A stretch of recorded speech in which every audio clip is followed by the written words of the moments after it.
So of course we know Christmas is not all about the presents, right? But that is definitely some good advice to keep in mind if you do have to go and make some returns, and there are so many crowds immediately after Christmas too. Almost more crowds than before Christmas, depending upon the deals. So I know it's going to be interesting to see those crowds for sure.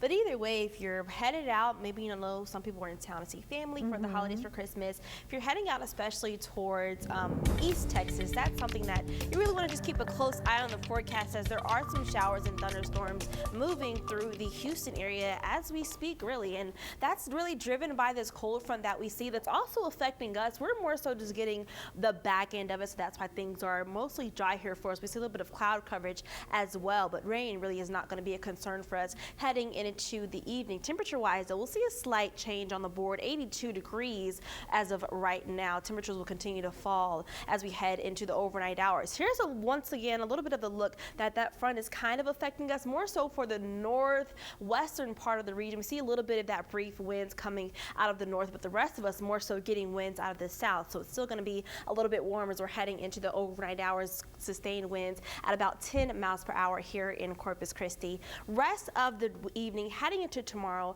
we see morning low temperatures fall to about the mid to upper 50s from that front. But we'll be back on the rise as winds will return out of the east southeast heading into the afternoon. Still dealing with partly sunny skies, but tomorrow will still be pretty similar to what we saw today. 80 degrees for that afternoon high expected here in Corpus Christi. As we're heading throughout the rest of the week, it's not just this first front. We have a couple of fronts actually that we're really watching and paying attention to as we head into tomorrow, though. As this front kind of more so shifts as a stationary front heads back to the north, that's going to allow us to start tomorrow morning off probably with lots of fog on the board. But as we're getting closer into Saturday, fog won't really be of a concern. We'll be back humid, back warm. There goes those 80s I was mentioning, and here goes that next front as we head into Saturday afternoon. Kind of the same pattern once again. We're still going to see showers and thunderstorms being produced by this line of the cold front that we're going to see, but we're going to be more so on the back end, so not really anticipating much rain, but definitely something to keep an eye out on if you are traveling back home after Christmas or maybe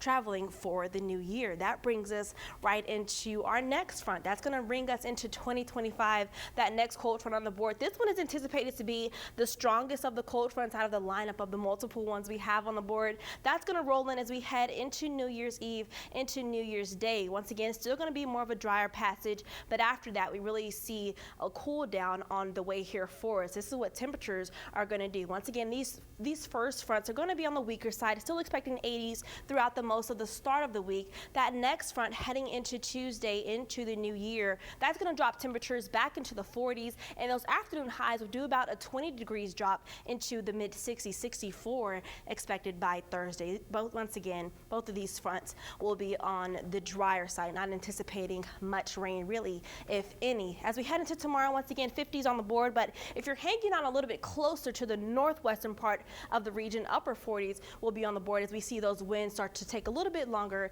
to shift back out of the south, but they will be back on the board as we head into the afternoon. Here's a look at our visibility forecast. A little bit of fog will be in the region as moisture tries to build back into Friday morning. That's going to allow, once again, a little bit of a foggy start for your Friday, so I want to just keep that in mind if you're heading out the door. Winds will start to slowly return back out of the east, southeast, and that's why we also see lots of sunshine in between these different fronts. Going to be weak, but as moisture builds back in, we'll get pretty brief glances of high pressure throughout that. Lots of sunshine will stay on the board here for us, and we don't start to see those temperatures fall below the normal high and the normal low until the new year. So we'll try to ring in new year, new weather, coastal bend type of thing.